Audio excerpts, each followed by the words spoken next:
So చాలాసార్లు మనం last week కూడా మాట్లాడుకున్నాము. I spoke about the nativity skit. ఏదైతే స్కిట్ గురించి మాట్లాడుకున్నామో అక్కడ ఏం జరిగిందో చూసాము. అదే అలాంటి ఆ కథ నుంచే ఈరోజు నేను ఇంకొన్ని 5 పాయింట్స్ మాట్లాడాలనుకుంటున్నాను. మనం ఏం నేర్చుకోవచ్చు ఆ కథ నుంచి, కొన్ని సింపుల్ పాయింట్స్, బేసిక్ థింగ్స్ మనం కొన్నిసార్లు మర్చిపోతూ ఉంటాము. We need to keep reminding our selves. చిన్న చిన్న విషయాలు మళ్ళీ మళ్ళీ మనం గుర్తు చేసుకుంటూ ఉంటే మనకి ఎంతో సంతోషాన్ని ఇస్తూ ఉంటుంది. సో అలాగా ఆ యొక్క కథ నుంచి ఒక 5 విషయాలు ఈరోజు నేను మాట్లాడబోతున్నాను. మొట్టమొదటిగా ఏం నేర్చుకోవచ్చు దేవుని యొక్క ఆ యొక్క పుట్టుకతో, క్రీస్తు యొక్క పుట్టుక కథ నుంచి మనం ఏం నేర్చుకోవచ్చు అంటే, మొట్టమొదటిగా మీరు దేవుణ్ణి తెలుసుకోవాలనుకున్నా, దేవునితో పరిచయం ఇంకా పెంచుకోవాలన్నా, ఆయనలో ఇంకో లోతుగా మీరు సన్నిధి అన్నా కూడా ముందుగా మీరు చేయాల్సింది ఏంటంటే ఒక ప్రయాణము చేయాలి. దేవుని వైపు మీరు ఒక ప్రయాణం చేయడానికి సిద్ధపడాలి.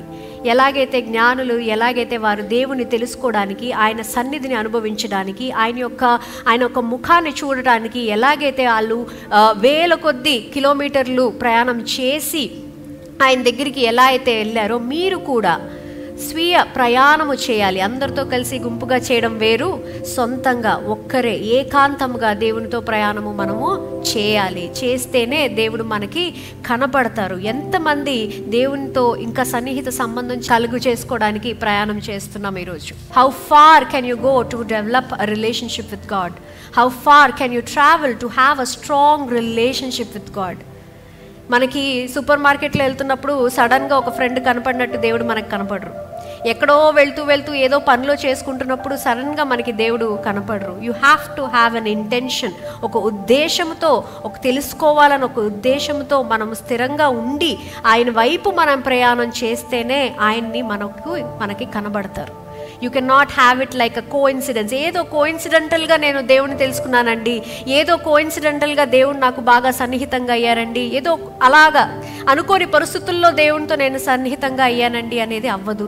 నువ్వుగా ముందుగా సిద్ధపడి, దేవుని దగ్గర నువ్వు ఏం తీసుకెళ్లాలని సిద్ధపడి, ఆ జ్ఞానులు చూసారా, సిద్ధపడ్డారు. కోఇన్సిడెంటల్గా వాళ్ళు ఏదో దొరికారులే వెళ్ళలేదే. ఒక సిద్ధంతో, ఒక ఉద్దేశంతో ఆ దేవునికి ఇంకా దగ్గరగా అవ్వాలని, దేవుణ్ణి చూడాలని వాళ్ళు ప్రయాణం చేశారు. ఈరోజు ఎంతమంది మనము ప్రయాణం చేస్తున్నాము అనేది మనం ఆలోచించుకోవాలి. You need to have a journey with God. You need to do a journey with God. అప్పుడే మనము ఇంకా లోతుగా దేవునిలోకి మనము ఉంటాము అనేది మొట్టమొదటిది. మనము ద్వితీయోపదేశకాండము 4:29 చూస్తే, అయితే నీ దేవుడైన యెహోవాను మీరు వెదికిన ఎడల నీ పూర్ణ హృదయంతోనూ నీ పూర్ణాత్మతోనూ వెదుకున్నప్పుడు ఆయన నీకు ప్రత్యక్షమగును. ఎప్పుడండి? ఎప్పుడు పడితే అప్పుడని రాసుందా? ఎలా పడితే ఎలా అని రాసిందా? మనకి తెలియదు అని రాసుందా? లేదు. పూర్ణ హృదయముతో, పూర్ణ ఆత్మతో సిద్ధపడి నీ యొక్క ప్రయాణము చేస్తేనే దేవుడు మీకు దొరుకుతారు, కనబడతారు, తప్పనిసరిగా కనబడతారు. You will find him, you will experience his presence, but you need to take the first step. మొట్టమొదటి అడుగు మీరు వేయాలి. అది ముందుగా మనం తెలుసుకోవాలి. రెండో విషయము మనం ఈ కథ నుంచి ఏం నేర్చుకోవచ్చు అంటే, దేవుణ్ణి మీ యొక్క మార్గదర్శకుడిగా మీరు ఎంచుకోవాలి. You need to have God as your guiding star. ఎలాగైతే తార మళ్ళీ ఆ జ్ఞానులకి సరైన దారి చూపించిందో, అలాగా మీరు కూడా మీ జీవితంలో దేవుడు ఒక మార్గదర్శిగా ఉంచుకోవాలి. When you are moving away from your path, మీ యొక్క దారి నుంచి తప్పిపోయారా, లేకపోతే మీరు చేయాల్సిన ప్రయాణం నుంచి తప్పిపోయారా, మర్చిపోయారేమో, దేవునితో సన్నిహితంగా సంబంధం కలిగి చేసుకోవాలని రోజు బైబిల్ చదువుతున్నారేమో, కానీ సడన్గా వేరే విషయాల వల్ల మీరు మర్చిపోయారేమో. Come back to your path, come back to the right path. దేవుణ్ణి మనం మార్గదర్శిగా ఉంచుకున్నప్పుడు మనం ఏ కార్యము చేసినా, ఏ పని చేసినా, ఏ వ్యక్తితో కలిసినా మనము సరైన డెసిషన్స్ తీసుకుంటాము, సరైన నిర్ణయాలు తీసుకుంటాము. You need to have God as your guiding star, not the world. ప్రపంచం అయితే టెంపరీగా మనకి గైడ్ చేస్తూ ఉంటుంది, ఆ యొక్క సిచ్యువేషన్ పరంగా గైడ్ చేస్తూ ఉంటుంది. అగైన్ మారిపోతూ ఉంటుంది. ఇట్స్ చేంజింగ్ కదా, ఎవర్ చేంజింగ్ వరల్డ్. అది కాన్స్టెంట్గా ఉండేది దేవుడు ఒక్కరే. ఆయనే మిమ్మల్ని సరైన రీతిగా, సరైన దారిలో పెట్టేది దేవుడు ఒక్కరే. So you should have God as your guiding star. దేవుని కొరకు నువ్వు కనిపెట్టి ఉండాలి. You need to look on to the lord for your guidance, for your knowledge, for your wisdom. వేరే ఎవ్వరూ కాదు, ముందుగా దేవుడు, తర్వాతే అన్నీ. Do you have God in your life like that? ఆయనకి అంత ప్రాముఖ్యమైన స్థలము మీరు ఇచ్చారా? ఆయనకి మీరు ఒక ప్రాముఖ్యమైన సమయము మీరు ఇచ్చారా? ఆయన యొక్క గైడెన్స్ పరంగా మనం నడుచుకుంటున్నామా లేదా అని ఆలోచించాలి. పొద్దున మాకు వాలంటీర్ సెషన్ జరిగినప్పుడు పాస్టర్ గారు మమ్మల్ని అందరినీ మీరు 2024లో ఏం నేర్చుకున్నారు, 2025లో ఏం చేయాలనుకుంటున్నారు అనేది మమ్మల్ని ఒక క్వశ్చన్ అడిగారు. సో నేను ఆలోచించినప్పుడు నాకు జనవరి నుంచే దేవుడు మా జీవితంలో పనిచేయడం మొదలెట్టారు. ఏదైతే అవసరమో, దేవా మీ యొక్క దర్శనం కావాలి, మీ యొక్క మార్గదర్శనం కావాలి అని మేము అడిగినప్పుడు మాకు అవసరం లేనివన్నీ స్లోగా ఆయనే తీసివేశారు. He removed every unnecessary thing from our lives. He made us focus onto one vision. ఒక దారిలో మేము నడుచుకుంటూ వెళ్ళాము. అన్నెసెసరీగా చాలా డ్రామా ఏదొచ్చినా సరే అవన్నీ కూడా దేవుడు మమ్మల్ని వచ్చినా సరే దాని వైపు మేము వెళ్ళినా సరే ఆ యొక్క బాధ పడినా సరే మమ్మల్ని మళ్ళీ సరైన దారిలోకి దేవుడు తీసుకొచ్చేశారు. Why? Because we had our guiding star who is God. మా యొక్క మార్గదర్శనం మేము దేవుణ్ణి ఎంచుకున్నాం కాబట్టి మేము మళ్ళీ తిరిగి సరైన దారిలోకి వచ్చాము. ఎన్ని ప్రాబ్లమ్స్ వచ్చినా, ఎన్ని సిచ్యువేషన్స్ వచ్చినా we got back to the right path. ఈరోజు మీరు అలాంటి కన్ఫ్యూషన్లో ఉన్నారా? Probably you selected the wrong guiding star. మీ యొక్క మార్గదర్శనం సరైన వ్యక్తికి మీరు తప్పైన వ్యక్తిని ఎంచుకున్నారేమో. దేవుణ్ణి ఎంచుకొని చూడండి, మీ జీవితము ఎలాగా సరిదిద్దుతుందో మీరే చూస్తూ ఉంటారు. మూడో విషయం ఏంటి అంటే you need to humble your self. దేవుని వైపు మీరు ఒక దీన స్థితిలో, ఒక కృతజ్ఞత కలిగిన స్థితిలో మీరు వెళ్ళాలి. మీరు అక్కడ చూసినట్టయితే ఆ జ్ఞానులు దేవుని దగ్గరికి వెళ్ళినప్పుడు వారి యొక్క శక్తిని ప్రదర్శించుకోవడానికో, మేము ఇంత గొప్ప వాళ్ళమని చూపించుకోవటానికో, లేకపోతే మేము ఇన్ని బహుమతులు తీసుకొచ్చాము చూడండి అని ఒకరినొకరిని కాంపీట్ చేయడానికో వారు వెళ్ళలేదు. వారు ఎలాంటి యొక్క మనస్తత్వంతో వెళ్ళారు? ఒక దీన స్థితిలో వెళ్ళారు, ఒక హంబుల్నెస్తో వెళ్ళారు, తగ్గించుకొని వెళ్ళారు. దేవుని దగ్గరికి ఈరోజు మనం వచ్చినప్పుడు తగ్గింపు కలిగి ఉన్నామా లేదా అని ఆలోచించాలి. Are you humbling your self before God or or you being proud of what you are? నేను వెళ్ళాల్సిన అవసరం ఏంటి?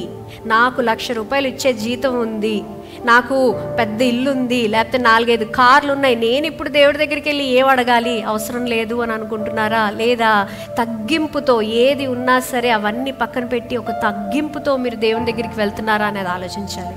It is very important. It is very important to be humble in front of God. ఎందుకంటే ఇచ్చింది ఆయనే, తీసుకోగలిగింది కూడా ఆయనే. And God knows us how to teach us to be humble. ఎప్పుడైనా చూసారా? బాగా గర్వంగా ఉన్నప్పుడు, అవసరం లేదనుకున్నప్పుడు ఒక్క చిన్న విషయానికి మనం కదిలిపోతాము. మళ్ళీ దేవుని యొక్క సన్నిధి దగ్గరికి వచ్చి మనం కన్నీరు కార్చి, దేవా నన్ను మన్నించండి, క్షమించండి, నాకు మళ్ళీ మీరు సత్యం తెలిపినందుకు నన్ను కృతజ్ఞతలు అని చెప్పి దేవుడు మనల్ని ఆ యొక్క పొజిషన్లోకి తీసుకొచ్చేస్తారు. రైట్? మనం ఆ పొజిషన్లోకి వెళ్ళకంటే ముందే మనము ఒక దీనస్థితి, ఒక తగ్గింపుతో దేవుని దగ్గరికి వెళ్తే దేవుడు మనల్ని హెచ్చిస్తారు. How good it is to be taken up onto a pedestal by God. దేవుడు మనల్ని హెచ్చిస్తే అది టెంపరీగా ఉండదండి, నిరంతరంగా ఉండిపోతుంది. ఆ సంతోషం నిరంతరంగా ఉంటుంది, ఆ యొక్క శాంతి నిరంతరంగా ఉంటుంది.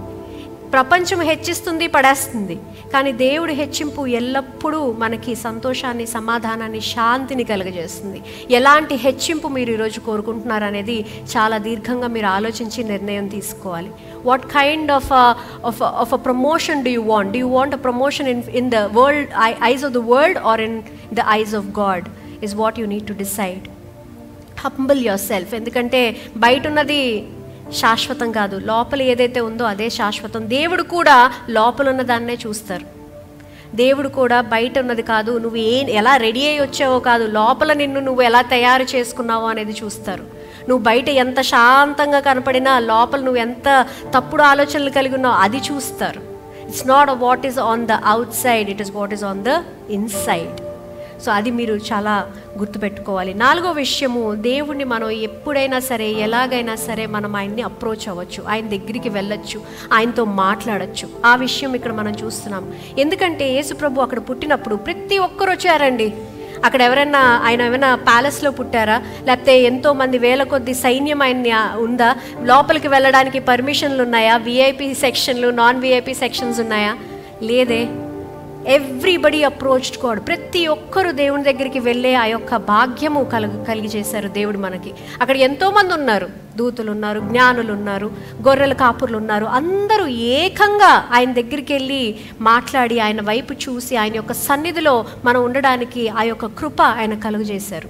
God is very approachable. మనం ఏమనుకుంటామంటే నేను ఇవన్నీ చేయాలేమో, నేను ఇలా ఉండాలేమో, అప్పుడే దేవుడు నన్ను చూస్తారేమో అన్న ఒక బౌండరీస్ మనం పెట్టేసుకుంటుంటాము. కానీ యేసుప్రభు అక్కడ మనకు చూపించింది ఏంటంటే నేనున్నాను, ఎవరైనా సరే నా దగ్గరికి రావచ్చు, ఎలాగైనా సరే నా దగ్గరికి రావచ్చు. ధనవంతుడైనా సరే, బీదవాడైనా సరే, ఏ యొక్క కాస్ట్ అయినా సరే, ఏ యొక్క కలర్ అయినా సరే, ఏదైనా సరే, స్త్రీ అయినా సరే, పురుషుడైనా సరే, పిల్లలైనా సరే, అందరూ కూడా నా దగ్గరికి ఒక మనసుతో, ఏకమైన మనసుతో, ఒక కృతజ్ఞత కలిగి, ఒక దీనత్వం కలిగి ఎవరైతే దేవుణ్ణి చూడాలని అనుకుంటున్నారో ప్రతి ఒక్కరూ ఆహ్వానిలే అని చెప్పి మనం ఈ కథలో మనం చూస్తున్నాం.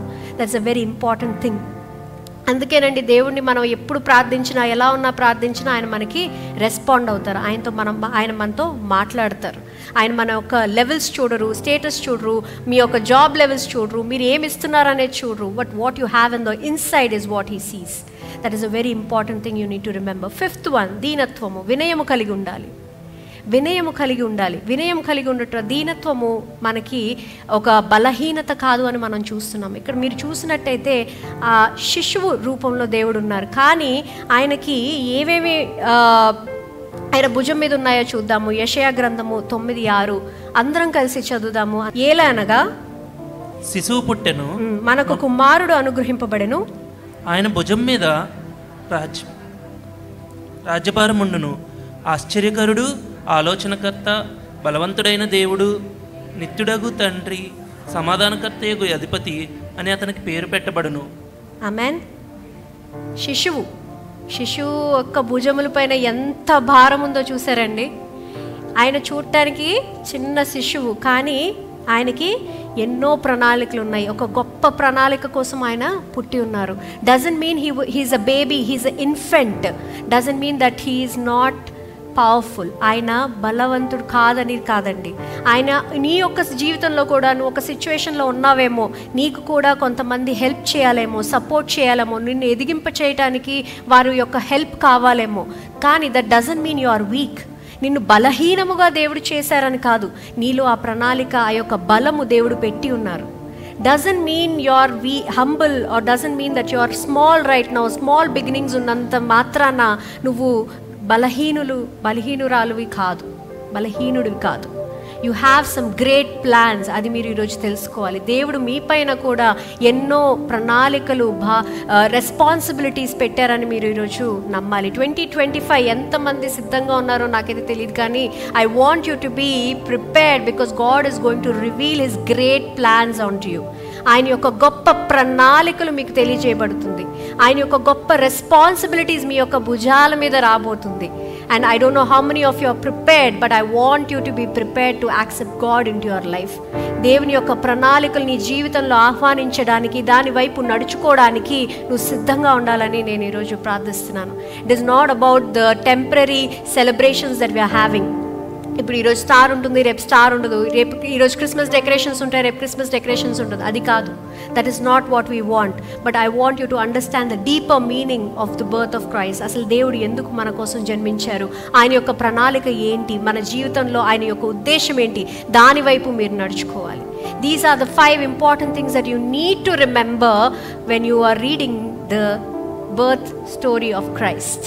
దేవుని యొక్క మనం పుట్టుక చదువుతున్నప్పుడు ఈ యొక్క విషయాలు కూడా మనం మళ్ళీ మళ్ళీ గుర్తు చేసుకుంటూ ఉండాలి.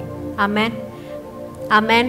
ఎంతమంది సంతోషంగా ఉన్నారు దేవుడు కొత్త ద్వారాలు తెరుస్తున్నందుకు 2025లో?